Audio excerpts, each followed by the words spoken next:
అన్న సీఎం రేవంత్ రెడ్డి నిన్న వ్యాఖ్యలు చేశారు. ఎట్లా అకౌంట్‌లోకెళ్ళి డైరెక్ట్ డబ్బులు తీసేసుకుంటాము చలాన్ లేకుండా అన్నట్టుగా అన్నాడు. ఎలా చూస్తారన్న ఒక సాధారణ ప్రజలుగా? డైరెక్ట్ తీయడం అంటే చాలా కష్టం. ఎందుకంటే పేదవాళ్ళు ఉంటాము, ఇంకా మేము అందరం అలాగే ఉంటాం. అకౌంట్లో డబ్బులు ఉంటాయి ఉండవో తెలియదు. అవునవును. అలా తీయడం వల్ల చాలా ఇబ్బంది అవుతుంది. హ్మ్. అలాంటప్పుడు వేరే పద్ధతి వాళ్ళకు అనుగుణంగా ఉన్నట్టు చేసుకుంటే బాగుంటుంది. హ్మ్. కాకపోతే రూల్స్ మాత్రం కట్టుదిట్టంగా పెట్టడం మంచిది. లేకపోతే అందరికీ ప్రాబ్లమే. యథావిధిగా ఇది చేయడం వల్ల. కాకపోతే ఏంటంటే కొంచెం ప్రజల అనుగుణంగా ఉద్దేశంలో పెట్టుకొని వాళ్ళ బాగోగాలు చూసుకున్నట్టు హ్మ్. చేస్తే బాగుంటుంది. ఎట్లా ఉందన్న హైదరాబాద్‌లో రోడ్లు గాని, మీరు వెళ్తా ఉన్నారు ఇప్పుడు ట్రాఫిక్ ఎట్లా ఉంది?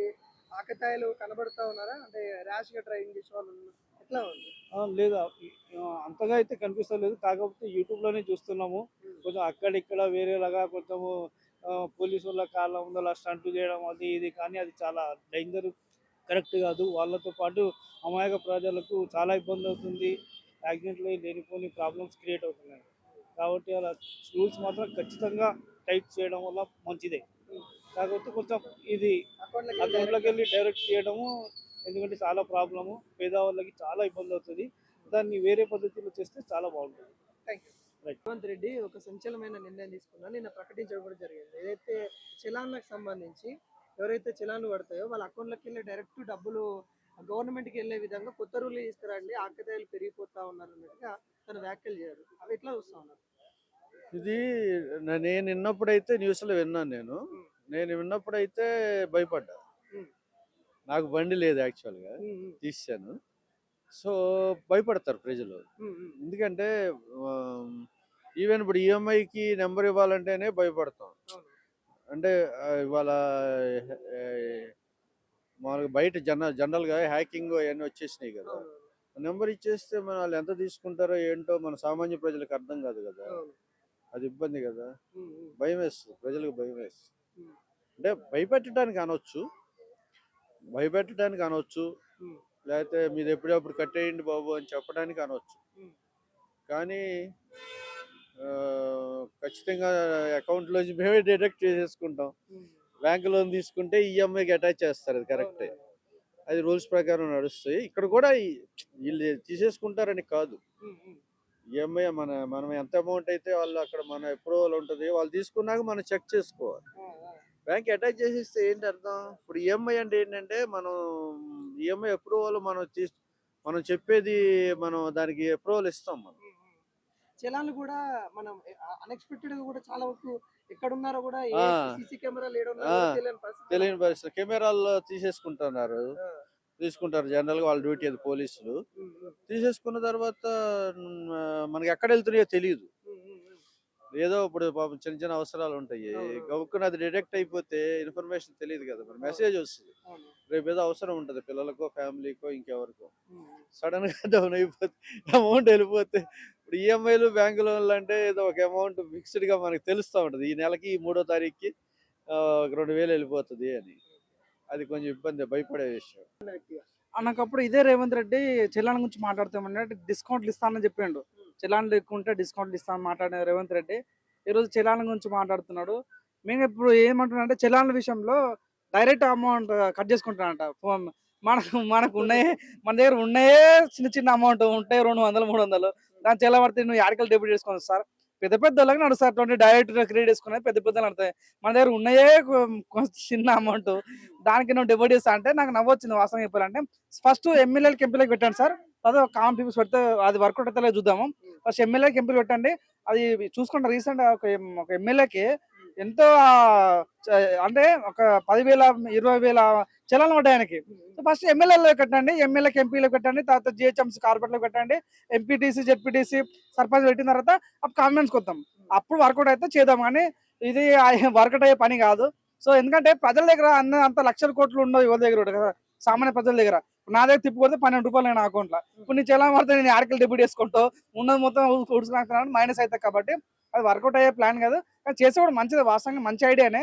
ఏదో అంటే మన భరత్ అనే సినిమాలో చలాన్లు 10,000 20,000 వేసినట్లుగా అటువంటి వేస్తే కూడా బాగుంటది. కానీ వాస్తవం చెప్తున్నాను అంటే ప్రజలైతే మారరు, అటువంటి స్ట్రాటజీ లేదు ఇప్పుడు. సో మనకు కరెక్ట్ గా ప్రాక్టికల్ మాట్లాడుకుంటే అది వర్కౌట్ అవ్వదు. నేను అంటే ఇప్పుడు. చాయ్ తాగడానికి చిన్నగా 500 మీటర్లు వెళ్ళినా కానీ ఒక్కొక్కసారి హెల్మెట్ లేదని 1200 కూడా ఫైన్ పడతా ఉంది. ఓ. ఎట్లా చూస్తావు నువ్వు వీటిని? అది చెప్తున్నా కదా, చాయ్ తాగడానికి 10 రూపాయలు ఉంటాయి మన దగ్గర. 5 రూపాయలు చాయ్ తాగుతాం, ఇంకా 5 రూపాయలు మిగులుతాయి. నువ్వు చేయాలి, నువ్వు 1200 వేస్తే యాడికెళ్ళి కట్టాలి ఇప్పుడు. అంతా అంటే ఏదో ప్రయత్నం, కానీ వర్కౌట్ అవ్వదు. అది ప్రాక్టికల్ అయితే వర్కౌట్ కాదు. నాకేమి రేవంత్ రెడ్డి మీద కోపం లేదు, కానీ వాస్తవంగా సార్ అది ప్రాక్టికల్ వర్కౌట్ అవ్వదు సార్. ఫస్ట్ మీరు చేయండి 100%. మీ ఐడియా, మీ విజన్ చాలా బాగుంది. ఫస్ట్ మీ నుంచే స్టార్ట్ చేయండి, మంత్రుల నుంచి స్టార్ట్ చేయండి, ఎమ్మెల్యే నుంచి స్టార్ట్ చేయండి, ఎంపీల నుంచి స్టార్ట్ చేయండి. అప్పుడు వర్కౌట్ అయితే మాత్రం క్లాస్ కొడతాం, దండం పెడతాం. అప్పుడు ఆటోమేటిక్ కామన్ మ్యాన్స్ మేము కూడా పాటిస్తాం. అంటే రోడ్డు రూల్స్ పాటించాల్సింది దాంట్లో భాగంగానే ఇది చేస్తున్నాము. ఖచ్చితంగా చిల్లర తిరిగేటోళ్ళు బాగా మంది అయిపోయారు. అన్న నువ్వు రోడ్డు గురించి మాట్లాడకన్నా, రోడ్డు గురించి మాట్లాడే అర్హత లేదు. వాస్తవంగా చెప్పాలంటే రోడ్లు చూడండి ఎట్లున్నాయో. హైదరాబాద్ బాలనగర్ ఫ్లైఓవర్ మొన్న రీసెంట్ కట్టారు, 2 సంవత్సరాలు కాలేదు. దాని పెద్ద ఎంత గుంతలు ఉన్నాయన్న, నాకు పట్టించుకోవడం నాదే లేదన్న. రోడ్డు చక్కగా లేనోడు చలాన్ లేస్తా అంటే నవ్వు వస్తుంది నాకు. రోడ్లు డెవలప్ చేయు, మంచిగా క్లీన్ కట్టియు, ఒక స్విట్జర్లాండ్ లో కట్టియు. అప్పుడు మేము రోడ్ తప్పితే నువ్వు చలాన్ 10 లక్షలు నోటు స్వాగతిస్తాం. అక్కడ రోడ్లే బాగాలేవు, నువ్వు చలాన్ 1000 2000 కొడితే ఎవరికి లాభం అది? సో ఇదంతా కరెక్ట్ కాదు. రోడ్ల గురించి మాట్లాడే అర్హత లేదు. వాళ్ళు ప్రజాపాలన 5 గ్యారెంటీ మీద ఫోకస్ ఉంది తప్ప, కానీ రోడ్ల మీద ఫోకస్ లేదు, డెవలప్మెంట్ మీద ఫోకస్ లేదు. అంటే నేను కోపపడతలేదు, కానీ వాస్తవంగా అయితే ఉన్న ప్రాక్టికల్ మాట్లాడుతున్నా. సో రోడ్ల గురించి మాట్లాడే అర్హత లేదు అని నేను అనుకుంటున్నాను. ప్రతిపక్షంగా ఉన్నప్పుడేమో వీటిని ఖండించిండు. ఏదైతే సాధారణ ప్రజల నుండి చలాల రూపంలో డబ్బులన్నీ దోచుకుంటా ఉన్నారని ఖండించిన వ్యక్తి ఈ రోజు అధికారంలో వచ్చిన తర్వాత ఈ విధంగా మాట్లాడుతున్నారు. ద్వంద్వ వైఖరిని ఎలా చూస్తావు? అదే అన్న, అధికారం రాకముందు ఒక ఎత్తు, అధికారం వచ్చేది మరో ఎత్తు. అధికారం రావడం కోసం మనం తాపత్రయం, ఎటు రావాలి, నిందలు మోపాలి, బండ అవి అంటగట్టాలి, లింకులు అంటగట్టాలి, అవన్నీ అంటగట్టి ఈరోజు ఏదో ఏమంటారు, ఊరుకనే రాలే బిడ్డ కూర్చున్న సీట్ అంటే, నువ్వు ఊరుకునే రాలేవు తండ్రి. నువ్వు చాలా కష్టపడి నోటు కేసులు దొరికి ఎన్నో కష్టపడి నానా కష్టాలు పడి నువ్వు సీట్కి వచ్చి ఊరుకనే రాలేను. నువ్వు అవునాను కాదన్నా, ఒక వ్యక్తి చిన్న ఉన్నాడు పెద్ద కావాలి కోరుకుంటా, కానీ నువ్వు వచ్చిన రూట్ మంచిదే, నువ్వు ఎన్నుకున్న రూట్ మంచిదే, హ్యాట్సాప్. నువ్వు ఏ మంచి దార చెడు దారం తెలియదు, కానీ మంచి సీఎం అయినావు, మంచి నిర్ణయాలు తీసుకుంటే బాగుంటుంది. నిజంగా నాకు చాలా హ్యాపీగా ఉంది. అన్న రేవంత్ అన్న ఏం చేసినా పర్ఫెక్ట్ గా చేస్తారు, 100% మంచిగా చేస్తారు. ముందు ముందు చూడండి ఎట్లా మంచి మంచి పథకాలు అనేవి ఏవైనా మంచి చేస్తారు. ఎందుకంటే ఇప్పుడు మనము సిగ్నల్ చూస్తుంటాము. హైదరాబాద్ లో రూల్స్ ఎట్లున్నాయంటే చాలా దారుణం, చాలా అంటే చాలా దారుణం. అక్కడ సిగ్నల్ వేసున్నా గానీ దాని సిగ్నల్ పార్ చేసుకుంటూ వెళ్ళిపోతారు. అలాంటి వాళ్ళకి మంచిగా చేస్తున్నారు. అకౌంట్లో నుంచి కట్ అవుతుంటే అప్పుడు వాళ్ళకి అబ్బా డబ్బులు పోతున్నాయని చెప్పేసి అప్పుడన్నా జాగ్రత్తగా సిగ్నల్ పడితే కరెక్ట్ గా సిగ్నల్ అయిపోయేదాకా అక్కడే ఉంటారు. అలాంటి రూల్స్ తీసుకొని వస్తున్నారంటే ఎంత హ్యాపీగా ఉందంటే, మామూలుగా సంక్రాంతికి మంచి మంచి గుడ్ న్యూస్ చెప్తున్నారు అందరు ఒక్కొక్కటి. చెప్పండి ఇంకా ఏమేమి ఉన్నాయో. అంటే సాధారణ ప్రజలకి కొద్దిగా ఇబ్బంది అవుతుంది. ఆ చిన్న సిగ్నల్ కాడ కూడా భారీగా 1200 హెల్మెట్ లేకపోతే ఇది సాధారణ ప్రజలకి భారం అవుతా ఉంది అన్నట్టుగా మాట్లాడుతుంది. ఎందుకు భారం అవుతుంది? హెల్మెట్ పెట్టుకోవాలి. ఎందుకు హెల్మెట్ పెట్టుకోమని చెప్తున్నారు? దానికి కూడా ఫైన్ ఎందుకు వేస్తున్నారు? ఎక్కడన్నా ప్రమాదాలు జరిగితే దెబ్బ తగలకుండా ఉండడానికి హెల్మెట్ పెట్టుకోమంటున్నారు. అక్కడ తప్పేం లేదు కదా. పెట్టుకోకుండా వాళ్ళు ఇష్టం వచ్చినట్టు ఇష్టారాజ్యం చేసినట్టు ర్యాష్ డ్రైవింగ్లు, పోలీసుల ముందే ర్యాష్ డ్రైవింగ్ చేసేసి ఆడపిల్లల్ని ఎక్కించుకొని ఇట్లా పోతున్నారు కదా. దాని వల్ల మంచి రూల్స్ పెట్టారు. అకౌంట్ లో నుంచి కట్ అయితే ఇంకా మంచిది. అప్పుడు బాధ్యత అనేది వాళ్ళకి తెలుస్తుంది. రోడ్లే బాగాలేవు, రోడ్లు బాగా చేసి కదా ఇవన్నీ చెప్పాలి. రోడ్లే అసలు గుంతలు ఉన్నాయి, వాటిని పట్టించుకోక జనాలను పీడించడం ఏంటి అన్నట్టు జనాల్ని పీడిస్తున్నారు. ఎవరు? మా అన్న. ప్రభుత్వం పీడిస్తుంది. ప్రభుత్వం పీడిస్తుందని చెప్పకూడదు, తప్పు అది. ఎందుకు పీడిస్తుంది ప్రభుత్వము? ఎందుకంటే జనాల్లో మార్పు తీసుకురావాలని ప్రతి ఒక్కటి రేవంత్ అన్న చేస్తున్నారు. జనాలు రేవంత్ అన్న పీడిస్తున్నారని జనాలు అనుకుంటున్నారు. ఆయన బాధ్యత తీసుకుంటున్నారు. ఒక సీఎం గా కాదు, ఒక ఇంటి మనిషి, ఒక అన్నలాగా, ఒక కొడుకులాగా, ఒక పెద్దనాన్న, అందరికి చిన్న చిన్న పిల్లలకి అంకుల్ లాగా అట్లా బాధ్యత తీసుకుంటున్నాడు అనుకోవచ్చు కదా. పీడిస్తున్నాడు అని ఎందుకు అనుకోవాలి? ఇప్పుడు మీరు చూస్తూనే ఉన్నారు, మీరు చూడకుండా ఏమి ఉండలేదు. ఏ సిగ్నల్ దగ్గర చూసుకున్నా గానీ ఓయమ్మ ర్యాష్ డ్రైవింగ్, ఏ సిగ్నల్ వేసుకున్నాడు ఆడేం పిక్కుంటాడు అన్నట్టు వీళ్ళు సిగ్నల్ ముందే వెళ్తున్నారు. అలాంటి వాళ్ళకి కరెక్ట్ గా చేస్తున్నారు. అకౌంట్ నుంచి కట్ అయితే అప్పుడు బుద్ధి వస్తుంది. ఇంకోటి తల్లిదండ్రులను చూసుకొని వాళ్ళ అకౌంట్లోకి వెళ్ళి కూడా జీతం, ఎవరైతే ప్రభుత్వ జాబులు చేసేవాళ్ళు వాళ్ళ జీతం నుండి కూడా కొంత అమౌంట్ కట్ చేసి తల్లిదండ్రులకు ఇస్తాము అన్నట్టుగా వ్యాఖ్యలు చేస్తారు. వాటిని ఎలా చూస్తారు? నిజంగా దేవుడు అన్న మీరు రేవంత్ అన్న నిజంగా మీరు దేవుడే అన్నమాట నిలబెట్టుకుంటారు. కాబట్టి మీరు చూసే ఉంటారు, తల్లిదండ్రులు కన్నీ పెంచిన తల్లిదండ్రుల్ని ఓల్డేజ్ హోమ్లో, రోడ్ల మీద, ఏ ఫుట్పాత్ మీదనో వదిలేసి ఆస్తులు రాపించుకొని వదిలేస్తున్నారు. అలాంటి వాళ్ళకి రేవంత్ అన్న కన్న కొడుకు కంటే ఎక్కువ మంచి రూల్ తీసుకొచ్చారు. సంక్రాంతికి అన్ని ఇక్కడికి వచ్చినప్పటి నుంచి నాకు అన్ని గుడ్ న్యూస్లే చెప్తున్నారు. నిజంగా హ్యాపీ అన్న నేను నిజంగా మీరు చెప్పిన మాట నిలబెట్టుకుంటారు. ఈ 3 ఏళ్లలో మీరేందో చూపిస్తారు. మీరు ఓట్లు అడగకుండానే జనాలు ఓట్లు గుద్దే రోజులు కూడా వస్తాయి. ఇది కూడా పాయింట్ మీరు నోట్ చేసుకోండి అమ్మా. ఆ రోజులు కూడా వస్తాయి. ఎందుకంటే నేను రీసెంట్ గా నవీన్ అన్నను కూడా కలిశాను. ఆయన గురించి చెప్పాలంటే చాలా ఎక్కువ చెప్పుకోవాలి మనము. చాలా మంచి వ్యక్తి ఆయన. పదవిలో లేకపోయినా గానీ వాళ్ళ నాన్నగారు 40 సంవత్సరాల నుంచి పేదవాళ్ళకి అన్నదానం చేశారు. నవీన్ అన్న ఆయనను చూసి నేర్చుకున్నారు. ఇప్పుడు ఎమ్మెల్యే అయిన తర్వాత ఆయన అక్కడ చూస్తే వాళ్ళ ఇంట్లోనే డబుల్ బెడ్రూమ్లు పింఛన్లు రాస్తున్నారంటే ఎంత గొప్ప మాట అది, ఎంత గుడ్ న్యూస్ అది పేదవాళ్ళ గురించి చెప్పాలంటే. అవునా? కానీ తల్లిదండ్రులకి 10% కాదన్నో 20% పెట్టండి మీరు. ఎందుకంటే లక్షలు లక్షలు సంపాదించేది ఈ తల్లిదండ్రుల వల్లనే. వాళ్ళు కని పెంచి పెద్ద చేసి ఆస్తులు అమ్ముకొని పొలాలు అమ్ముకొని మీకు చదివిచ్చిన పాపానికి వాళ్ళు రోడ్డు మీద పడుతున్నారు చూడండి. అది ఎవరిది తప్పు? పిల్లలది. అలాంటి పిల్లలకి తగిన ఆయన గుణపాఠం రేవంత్ అన్న నేర్పిస్తున్నారు. నేర్పించాలి. ఇంకా ముందన్న మళ్ళీ మీరు గెలిచారనుకో 20% ఏపీయండి వాళ్ళ అకౌంట్ లో డబ్బులు. ఇది నేను ఈ షర్మిల చెల్లెలుగా నేను అడుగుతున్నాను. ఫిక్స్ అయిపోండి అన్న మీరు. అది చాలా పొరపాటు అండి. ఎందుకంటే బ్యాంక్ అకౌంట్ వాళ్ళ చేతిలోకి గవర్నమెంట్ చేతిలోకి వెళ్ళిపోద్దా? ఏంటిది తిక్క పనులు? ఇలాంటి పనులు చేయకూడదు. ఏదేమైనా ఇప్పుడు ఒక బైకరు ఏదన్నా చలానాగా వేసుకుంటే ఒకవేళ ఎక్కువగా తొందరలో వెళ్ళిపోవడమో లేకపోతే హెల్మెట్ లేకుండా వెళ్ళిపోవడమో చలానాలు పడుతున్నాయి. అది ఏ డిసెంబర్లోనో గవర్నమెంట్ వెసులుబాటు కల్పించి 30% 20% కట్టండి రా బాబు అంటే అందరూ కట్టుకుంటున్నారు కదా. అలాంటప్పుడు గవర్నమెంటే బ్యాంక్ నుంచి డైరెక్ట్ కట్ చేసేసుకునేలా ఉంటే రేవంత్ రెడ్డి పదవికే ముప్పు వస్తుంది. కాంగ్రెస్ ప్రభుత్వానికి చెడ్డ పేరు కూడా వస్తుంది.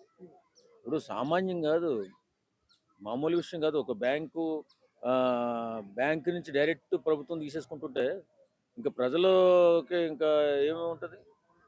ప్రజల చేతిలో ఏముంటుంది? ఏముండదు. అంటే ఆకతాయిలు పెరిగిపోతా ఉన్నారు. వాళ్ళందరినీ తగ్గించడానికి కుర్రకారు వస్తున్నప్పుడు ఆకతాయి పనులు చేస్తారు. అది సహజం. కాబట్టి ప్రభుత్వాలు ఎంతవరకు నియంత్రించాలో అంతవరకు నియంత్రించాలి. కానీ ఇష్టం వచ్చినట్టు బ్యాంకు నుంచి కట్ అయిపోవడం ఇదేంది?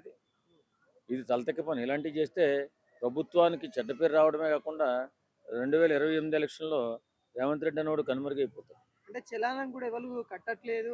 డిస్కౌంట్ కోసం వెయిట్ చేస్తా ఉన్నారు. తప్పు రూట్ లో వెళ్తా ఉన్నారు. డ్రంక్ అండ్ డ్రైవ్ లో చేస్తా ఉన్నారు. అయినా కానీ వాళ్ళు ఎన్ని జాగ్రత్తలు చెప్పినా కూడా పాటించట్లేదు. ఇలాంటివి పెడితే గానీ పాటిస్తారు అనే విధంగా చెప్తా ఉన్నారు. ఇప్పుడు అంత ఈజీ కాదండి. మన సొంతమైనటువంటి మన అకౌంట్ని యాడ్ చేసేసుకోవడం అంత ఈజీ ఏం కాదు. ఒకవేళ యాడ్ చేసుకున్న తర్వాత వీళ్ళు యాడ్ చేసుకుంటారు రేవంత్ రెడ్డి గారిని. ఖచ్చితంగా ఆయన పదవి ఇచ్చుడు అయిపోవడమే కాకుండా చరిత్రహీనుడిగా మిగిలిపోతాడు. కుర్రకారు విషయంలో కుర్రవాళ్ళ విషయంలో తెలుసో తెలియకో తప్పులు చేస్తుంటారు. అది ఏదో రకంగా సరి చేసుకునే డిసెంబర్ నెలలోనో కట్టుకుంటారు. ఇది మాత్రం కరెక్ట్ కాదని నేను అనుకుంటున్నాను. నా ఉద్దేశం అది.